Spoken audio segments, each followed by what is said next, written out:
প্রিয় শিক্ষার্থীরা সবাই কেমন আছো? আশা করি ভালো আছো।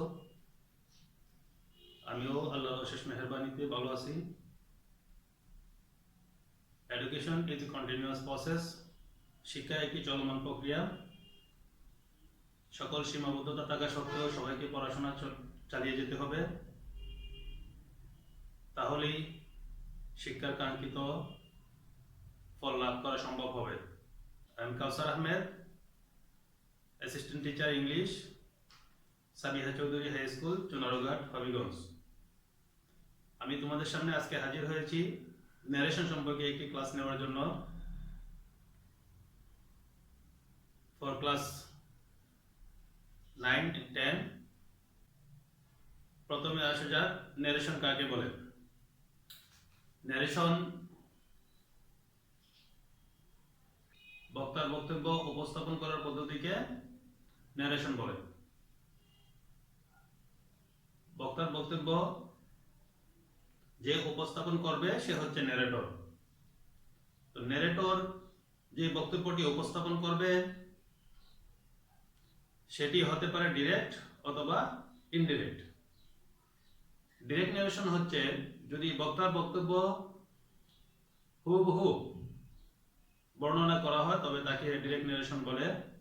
আর বক্তার বক্তব্যকে যদি পরিবর্তন করে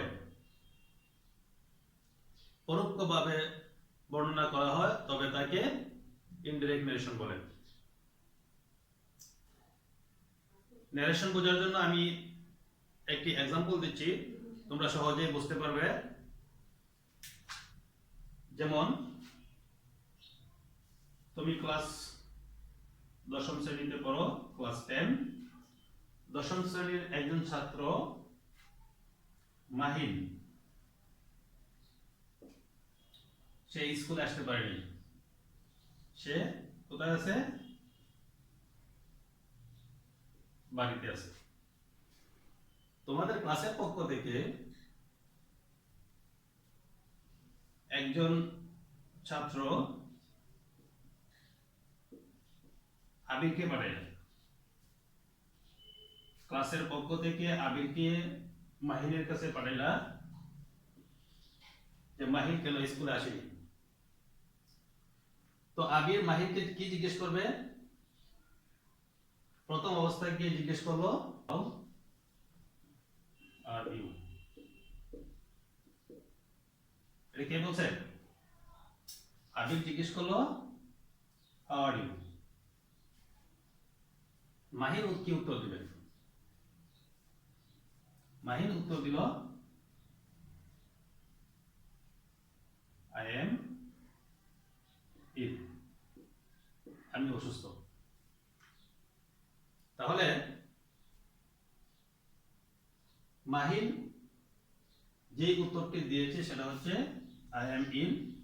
আবির যে প্রশ্নটি করেছে সেটা হচ্ছে হাউ আর ইউ। এখন আবির ক্লাসে ফিরে চলে আসলো। আবির কোথায় চলে আসলো? ক্লাসে চলে আসলো। ক্লাসে চলে এসে 10ম শ্রেণীর ছাত্রছাত্রীদেরকে বললো যে মাহিন অসুস্থ। কি বললো? মাহিন অসুস্থ। এখন এই 10ম শ্রেণীর ছাত্রছাত্রীদের কাছে আবির মাহিনের অসুস্থতার কথাটা দুইভাবে বলতে পারে। এই আবির ক্লাসে গিয়ে বলবে মাহিনের অসুস্থতার খবরটি বলবে। আবির দুইভাবে ক্লাসে উপস্থাপন করতে পারে। আর এই রিপোর্টের স্পেসকে বর্ণনা করার জন্য একটি রিপোর্টিং ভার্বের প্রয়োজন হয়। আর যদি রিপোর্টিং ভার্বের প্রয়োজন মনে করি তখন আমাদেরকে বুঝতে হবে যে একজন ন্যারেটর আছে। যেমন আবির বলতে পারে যে Mahin said to me, Mahin আমাকে বলল I am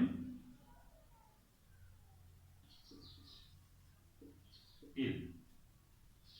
মাহিন আমাকে বলল আই এম ইল, অথবা বলতে পারে মাহিন told me that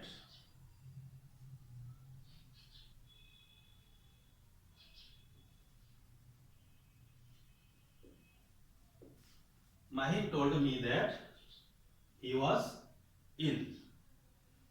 এখানে মাহিন said to me কে বলছে? আবির। এই কথাটি কে বলছে? আবির। সুতরাং আবির হচ্ছে এখানে ন্যারেটর, আর আই এম ইল এটা হচ্ছে রিপোর্টেড স্পিচ। আর যদি এখানে আবির ন্যারেটর না হয়ে অন্য কেউ ন্যারেটর হয়, তাহলে এবার বলা যেতে পারে মাহিন said to আবির। মাহিন আবিরকে বলল I am ill.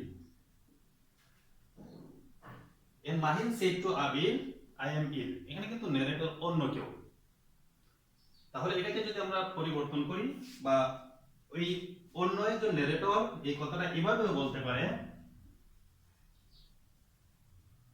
Mahin told Abir that, যেহেতু এখানে ফার্স্ট পারসন আছে সাবজেক্ট অনুযায়ী পরিবর্তন হবে, হি তার মানে হচ্ছে মাহিন was ill। তো প্রিয় শিক্ষার্থীরা, এই ডিরেক্ট নারেশন থেকে ইনডাইরেক্ট করতে গেলে আমাদেরকে কয়েকটি বিষয়ের প্রতি লক্ষ্য রাখতে হবে। একটা হচ্ছে প্রদত্ত রিপোর্টেড স্পিচ কোন সেন্টেন্সে আছে সেটা দেখতে হবে। রিপোর্টিং ভার্ব সেড টু কে কিভাবে পরিবর্তন করতে হবে, অর্থাৎ রিপোর্টেড স্পিচের সেন্টেন্স যে প্রকারে আছে সেই প্রকার অনুযায়ী আমাদেরকে রিপোর্টিং ভার্বকে পরিবর্তন করতে হবে। ইনভার্টেড কমা পরিবর্তন করতে হবে রিপোর্টেড স্পিচের সেন্টেন্স অনুযায়ী। পরিবর্তিত রিপোর্টেড স্পিচটাকে যখন পরিবর্তন করব, তখন সর্বক্ষেত্রেই অ্যাসার্টিভ সেন্টেন্স হয়ে যাবে, শুধুমাত্র ইন্টারোগেটিভ সেন্টেন্স ব্যতীত। ইন্টারোগেটিভ সেন্টেন্স যখন ইউ উজ্জ্ব থাকবে তখন। তো আমি আবার রিপিট করছি, সেটা হচ্ছে মাহিন 10ম শ্রেণীর একজন ছাত্র, সে অসুস্থ, বাড়িতে আছে, সে স্কুলে আসতে পারে নাই। আবিরকে পাঠানো হয়েছে মাহিনের অবস্থা জানার জন্য। মাহিন গিয়ে জিজ্ঞেস করলো হাউ আর ইউ, এটাও কিন্তু একটা নারেশন। আমি এটার বর্ণনা দেই না, এটা বর্ণনা করে দিচ্ছি। আবির যখন মাহিনকে জিজ্ঞেস করলো তুমি কেমন আছো, মাহিন বলল আই এম ইল, আমি অসুস্থ।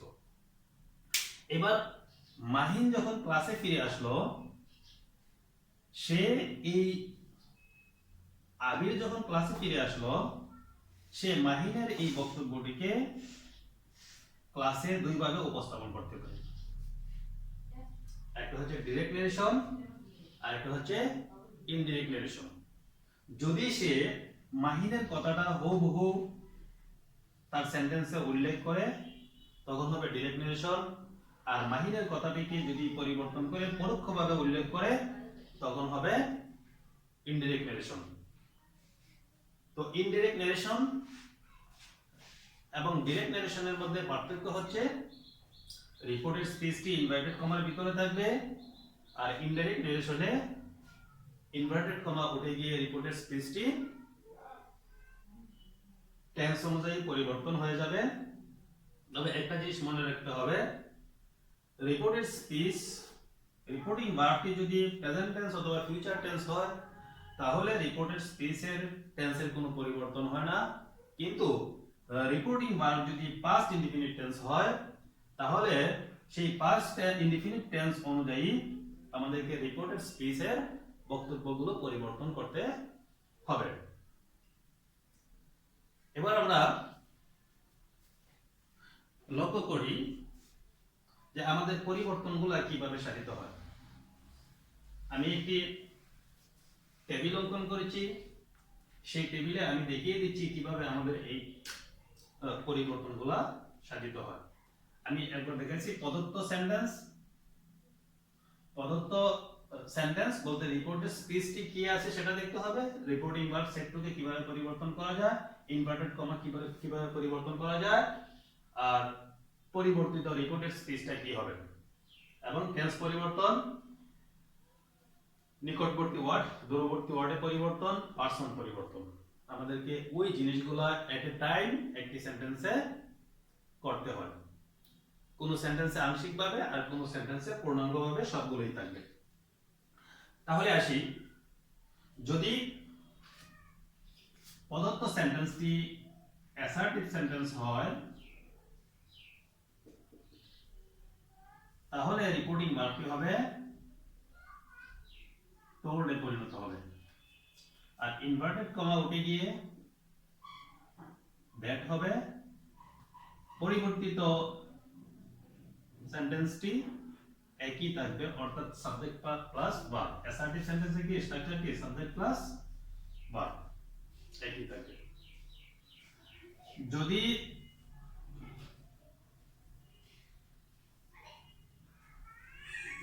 যদি সেন্টেন্সটি ইন্টারোগেটিভ হয়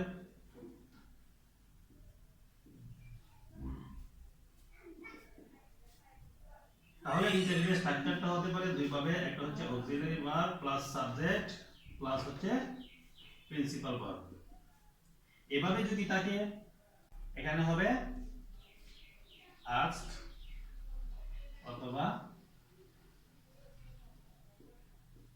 inquired of, এখানে হবে if অথবা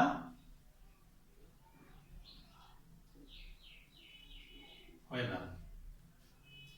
যদি WH ওয়ার্ড থাকে plus auxiliary verb plus subject plus principal verb, তাহলে এখানে asked হবে, কিন্তু এখানে WH ওয়ার্ড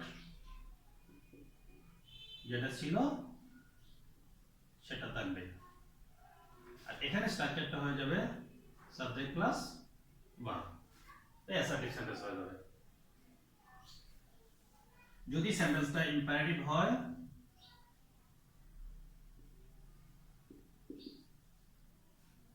তাহলে এখানে সেন্টেন্সের ধরন অনুযায়ী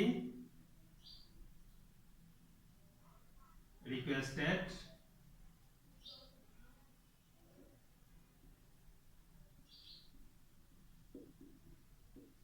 advised,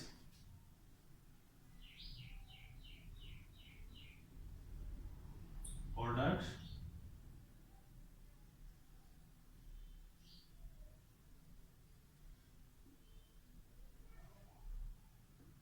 commanded, যদি সেটা ইন্টারোগেটিভ সেন্টেন্স কিন্তু সেটা ইন্টারোগেটিভ সেন্টেন্স আদেশ না হয়ে অন্য কিছু বোঝায় তখন পূর্ণ বসতে পারে।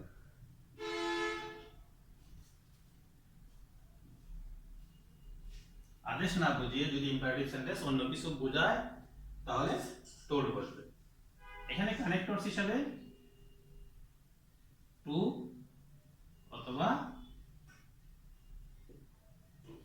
নট টু বসবে, টু অথবা নট টু। যদি থাকে B1 প্লাস অবজেক্ট তাহলে হচ্ছে টু, আর যদি don't plus B1 plus object থাকে তাহলে হবে নট টু। এখানে B1 বসবে প্লাস অবজেক্ট। তাহলে ইম্পারেটিভ সেন্টেন্সকে পরিবর্তন করার সময় টু অথবা নট টু করে সরাসরি B1 বসবে, আর না প্রত্যেকটা সেন্টেন্সে সাবজেক্ট প্লাস ভার্ব বসবে।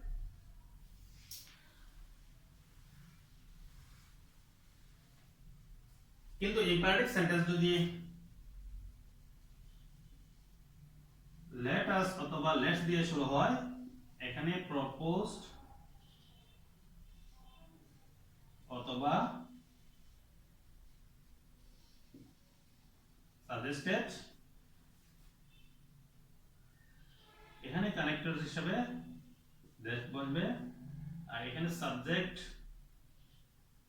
সাবজেক্টের জায়গায় উই অথবা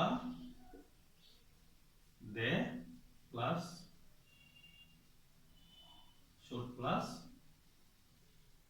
যদি রিপোর্টিং ভার্বের সাবজেক্ট অথবা অবজেক্ট ফার্স্ট পারসন কোনো একটা থাকে তাহলে উই বসবে, আর যদি ফার্স্ট পারসন না থাকে তাহলে দে বসবে। আবার ইম্পারেটিভ সেন্টেন্সটি যদি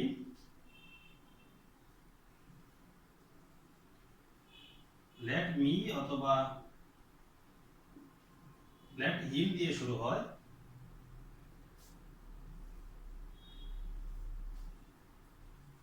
তাহলে এখানে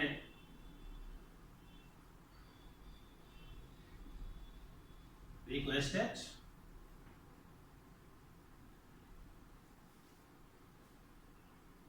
এখানে দ্যাট বসবে,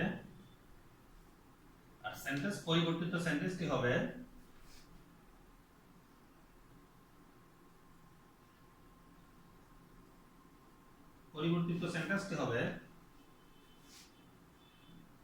subject plus might be plus allowed plus to plus b1 বলবে। পরিবর্তিত সেন্টেন্সটি subject plus might be plus allowed plus to plus b1 বলবে। তেমনি ভাবে যদি সেটা অপটেটিভ সেন্টেন্স হয়,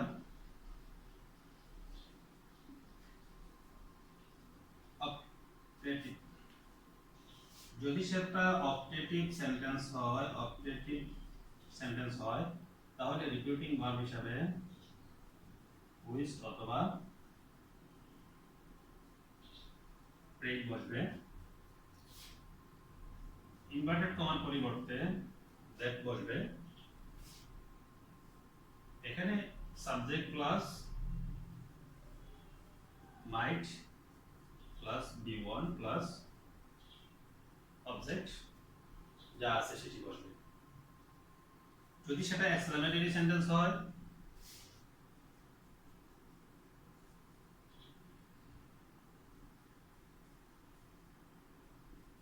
তাহলে রিপোর্টিং ভার্ব হিসাবে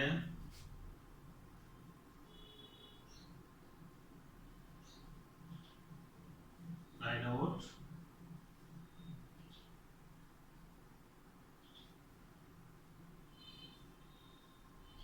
exclaimed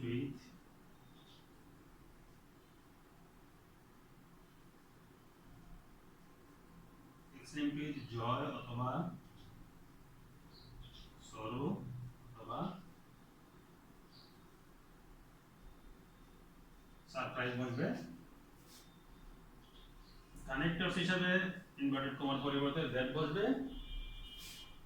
এখানে সেন্টেন্সটি সাবজেক্ট প্লাস ভার্ব হয়ে যাবে। অর্থাৎ আমরা এক্সক্লেমেটরি সেন্টেন্স থেকে যেভাবে অ্যাসার্টিভ সেন্টেন্সে রূপান্তর করি সেই স্ট্রাকচারটি নিয়ম অনুযায়ী এখানে বসবে। আমি আবার রিপিট করছি, সেটা হচ্ছে ডিরেক্ট রিলেশনে রিপোর্টেড স্পিচে যদি অ্যাসার্টিভ সেন্টেন্স হয় অর্থাৎ সাবজেক্ট প্লাস ভার্ব হয় তাহলে রিপোর্টিং ভার্বটা টোল্ড হবে অথবা সেই টু থাকতে পারে। ইনভার্টেড কমার পরিবর্তে দ্যাট বসবে, স্ট্রাকচারটি সাবজেক্ট প্লাস ভার্ব হবে, ভার্বটি টেন্স অনুযায়ী পরিবর্তন হবে। টেন্স অনুযায়ী পরিবর্তন আমি এখানে দেখিয়েছি, টেন্স অনুযায়ী পরিবর্তন হবে। ইন্টারোগেটিভ সেন্টেন্সের স্ট্রাকচার দুই রকম হতে পারে, একটা হচ্ছে auxiliary verb plus subject plus principal verb. তাহলে আমাদের রিপোর্টিং ভার্বটি হবে আজ অথবা ইনকোয়ার্ড অফ। লিঙ্কার্স হিসাবে ইফ অথবা ওয়েদার, আর পরিবর্তিত সেন্টেন্সটি হবে সাবজেক্ট প্লাস টেন্স অনুযায়ী ভার্ব।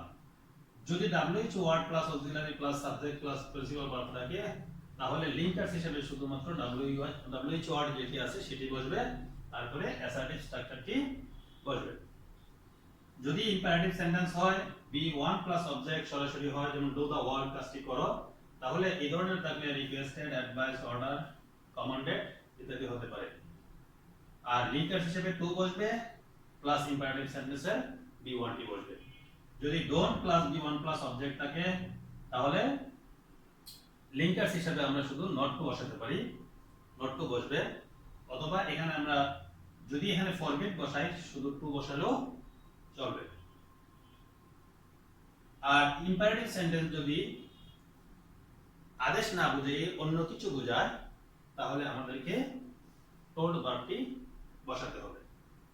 কিন্তু ইম্পারেটিভ সেন্টেন্স যদি লেটস অথবা লেটাস দিয়ে শুরু হয় তাহলে রিপোর্টিং ভার্বটি হবে প্রপোজড অথবা সাজেস্টেড। লিঙ্কার্স হিসেবে ইনভার্টেড কমার পরিবর্তে দ্যাট বসবে। স্ট্রাকচারটি হবে subject plus should plus be1। সাবজেক্টটি ওই হতে পারে অথবা দে হতে পারে। যদি রিপোর্টিং ভার্বের আগে অথবা পরে ফার্স্ট পারসন উল্লেখ থাকে তাহলে ওই বসাতে হবে, আর যদি ফার্স্ট পারসনের কোনো উল্লেখ না থাকে তাহলে দে বসাতে হবে। লেট মি অথবা হিম দিয়ে যদি ইম্পারেটিভ সেন্টেন্স শুরু হয় তাহলে আমরা রিপোর্টিং ভার্বের লেট রিকোয়েস্টেড বসাতে পারি। দ্যাট লিঙ্কার হিসেবে বসাবো subject plus might be plus allowed plus to plus be1 বসবে। যদি অবজেক্টিভ সেন্টেন্স হয় তাহলে উইশড অথবা প্রেড হবে সেন্টেন্সের ধরন অনুযায়ী। লিঙ্কার হিসেবে দ্যাট হবে। অ্যাসার্টিভ সেন্টেন্স হয়ে যাবে সাবজেক্ট প্লাস মাইট প্লাস be1 বসবে। আর এক্সক্লেমেটরি সেন্টেন্সে রিপোর্টিং ভার্বটি হবে রাইট, এক্সেলেন্ট উইথ জয় অথবা এক্সেলেন্ট উইথ সরো অথবা এক্সেলেন্ট উইথ সারপ্রাইজ। লিঙ্কার হিসেবে হবে দ্যাট। আর পরিবর্তিত সেন্টেন্সটি অ্যাসার্টিভ সেন্টেন্স হয়ে যাবে, টেন্স অনুযায়ী পরিবর্তন হবে টেন্স। একবার আসি আমরা টেন্স কিভাবে পরিবর্তন করা যায় এবং পারসন কিভাবে পরিবর্তন করা যায়। আমি টেন্সের নাম না লিখে আমি শুধু এখানে স্ট্রাকচারটা লিখেছি। যদি সাবজেক্ট প্লাস be1 থাকে সাবজেক্ট প্লাস be2 হবে, সাবজেক্ট প্লাস be2 থাকলে subject plus had plus be3 হবে, subject plus have has plus be3 থাকলে subject plus had plus be3 হবে। am is are থাকলে am is are এর পরে যদি কোনো নাউন অথবা অ্যাডজেক্টিভ থাকে, am is are এর পরে যদি কোনো কমপ্লিমেন্ট থাকে তাহলে সেই am is are টা হয়ে যাবে was were। was were এর পরে যদি কমপ্লিমেন্ট থাকে তাহলে হয়ে যাবে had been। R have has এর পরে যদি কমপ্লিমেন্ট থাকে তাহলে had, আর had এর পরে যদি কোনো কমপ্লিমেন্ট থাকে তাহলে হয়ে যাবে had had। মাস্ট থাকলে had to। কিন্তু যদি বাধ্যবাধকতা বোঝায় তাহলে মাস্টের কোনো পরিবর্তন হয় না। জাস্ট আমি সহজে এই জিনিসগুলো বোঝানোর জন্য টেন্সটা এইভাবে নিয়ে আসছি যাতে আমি এট এ টাইম একটি সেন্টেন্সে সবগুলা বিষয় একসাথে কভার করতে পারি। পারসন পরিবর্তন ফার্স্ট পারসন থাকলে রিপোর্টিং ভার্বের সাবজেক্ট অনুযায়ী পরিবর্তন হবে, আর সেকেন্ড পারসন থাকলে রিপোর্টিং ভার্বের অবজেক্ট অনুযায়ী পরিবর্তন হবে, থার্ড পারসন থাকলে কোনো পরিবর্তন হবে না। তাহলে এবার আমরা কয়েকটা উদাহরণের সাহায্যে আমরা এই জিনিসগুলো বোঝার চেষ্টা করি।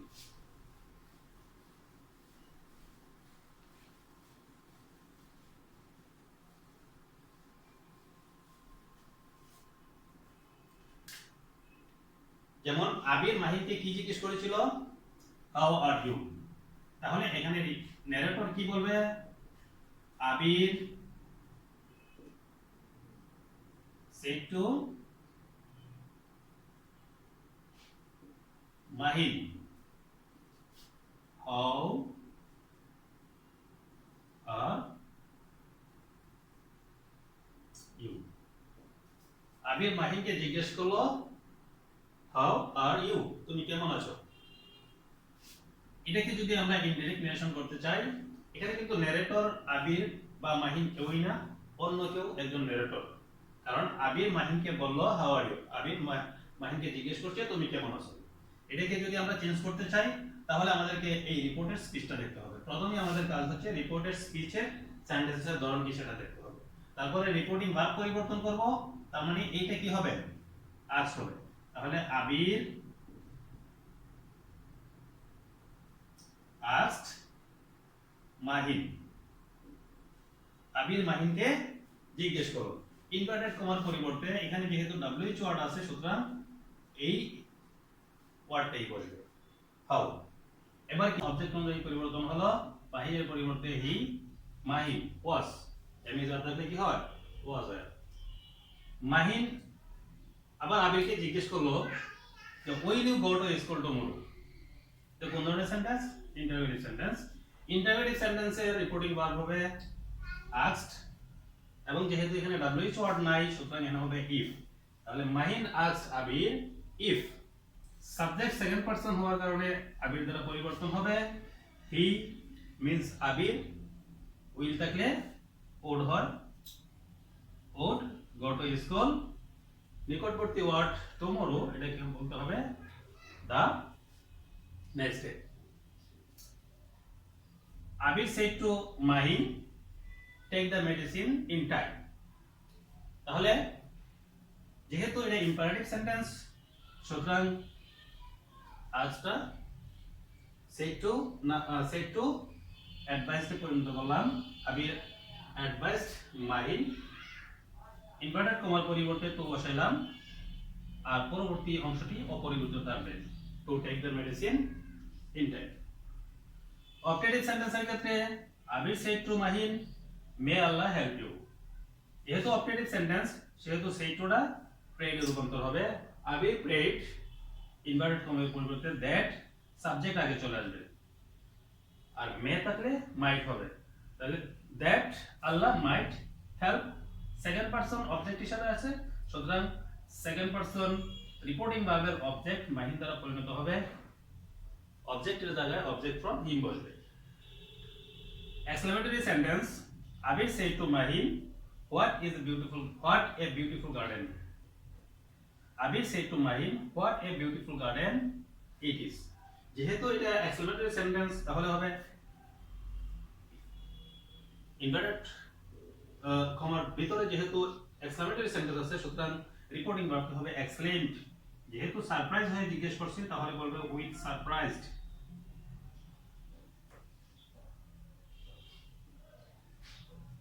উইথ সারপ্রাইজ, ইনভার্টেড কমার পরিবর্তে দ্যাট। অ্যাসার্টিভ সেন্টেন্স হয়ে গেলে সাবজেক্ট আগে চলে আসবে, তাহলে ইট, এমিজার থাকলে ওয়াজ হবে it was a very beautiful garden. Assertive সেন্টেন্সে ভেরি হয়ে যাবে